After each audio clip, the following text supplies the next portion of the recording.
आज कितनी तारीख है? 21। आप लोगों को याद है यही 21 से 27 तक क्या हुआ था भारत में?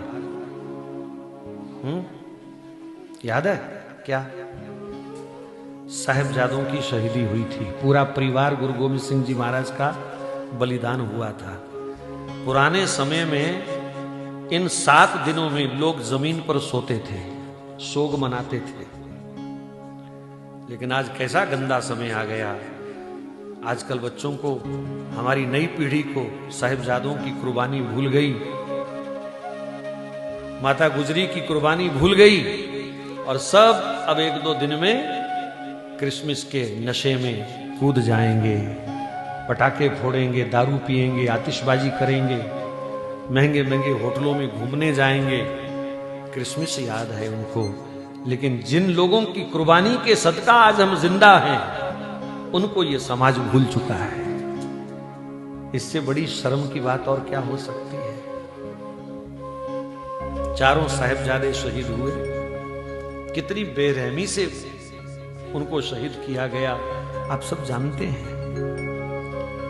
उस दादी का क्या हाल हुआ होगा जिसके सामने छोटे छोटे बच्चे मार दिए गए। वो उस गम को सहन ना कर पाई। उस ठंडे बुर्ज में, कभी जाके देखना फतेहगढ़ साहिब में, वो ठंडा बुर्ज आज भी है। कैसे ये पोष की रातें उन्होंने बिताई होंगी। मोतीराम मेहरा, उसने किसी मुस्लिम सैनिक को थोड़ी रिश्वत दी, वो भी उसी सेना में था। उसने कहा यार बच्चे हैं, थोड़ा दूध तो मिल जाए उनको गरम गरम इतनी ठंड में। तो किसी को रिश्वत दे करके 2 दिन उसने दूध पिलाया, तीसरे दिन पकड़ा गया। और नवाब ने मोतीराम मेहरा, उसकी पत्नी, उसके 4 साल के बच्चे को जिंदा कोलू में पेल दिया। वो भी इन्हीं दिनों में शहीद हुए। दोनों बच्चों का, छोटे साहिबजादों का संस्कार करने के लिए नवाब जगह नहीं दे रहा था, लाश नहीं दे रहा था। टोडरमल खड़ा हुआ। नवाब ने शर्त रखी, सोना बिछा, जितनी जमीन चाहिए उतनी जमीन पर सोने की अशरफियां बिछा। पत्नी से बात करी, भगवान कृष्ण के दोनों मानने वाले जो घर में था सब ले आए। छोटे छोटे उनके बच्चे, उन्होंने बुगनी तोड़ करके अपनी अशरफियां दी और उसने आकर के बिछा दी।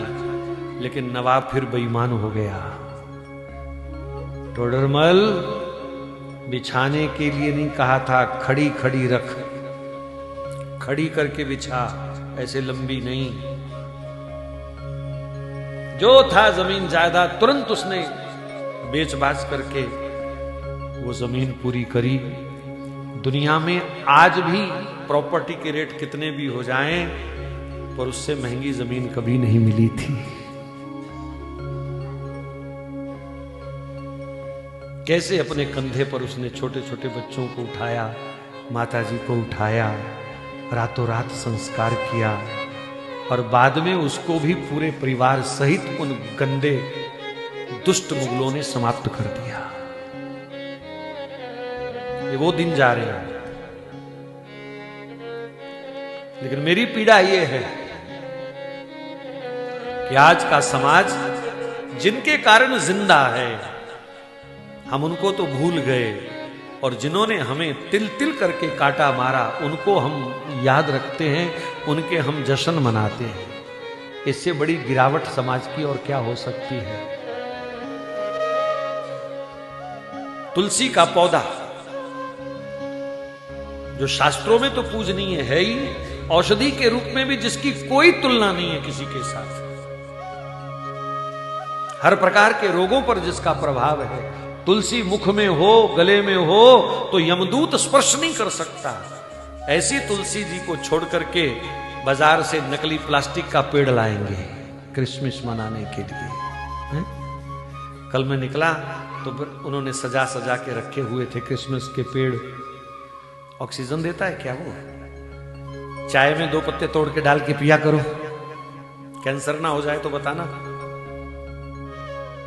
वो प्लास्टिक का पेड़ लोग घर में सजाएंगे हैं? भाई जिनका त्योहार है उन्हें मनाने दो, हमें कोई आपत्ति नहीं है, पर तुम क्यों कंगाल हुए फिरते हो? तुम क्यों बर्बाद हो रहे हो नकल करने में? जब तुम्हारे पास तुलसी जैसा पवित्र पौधा है जिसका एक एक पत्ता इतना गुणकारी है, जो भगवान को अति प्रिय है, लेकिन उस तुलसी को छोड़ करके अगर तुम प्लास्टिक के पेड़ घर में सजाओगे तो तुम्हारे जैसा महामूर्ख दुनिया में कोई दूसरा नहीं है।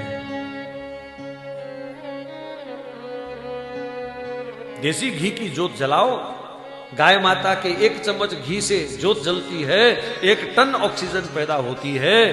पर ये आज का हिंदू समाज इतना मूर्ख हो गया, ये मोमबत्ती जलाएगा, प्रदूषण पैदा करेगा।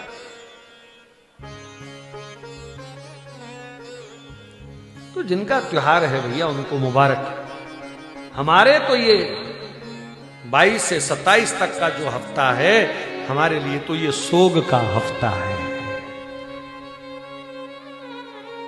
हमारे छोटे छोटे वो नौनिहाल बच्चे शहीद किए गए, हमारे लिए तो ये सोग का विषय है, सोग का हफ्ता है। हम तो सोग मनाएंगे, उन साहिबजादों को याद करेंगे जिनकी शहीदी के कारण आज ये हमारी कथाएं चल रही हैं। अगर वो शहीद ना हुए होते तो आज हम भी शहीद हो रहे होते। इसलिए नकलची बंदर मत बनो, अंग्रेज मत बनो। कोई अपने बच्चे को जोकर बनाएगा पर 25 को बोलो लाल कपड़े पहना के बंदर बनाएगा।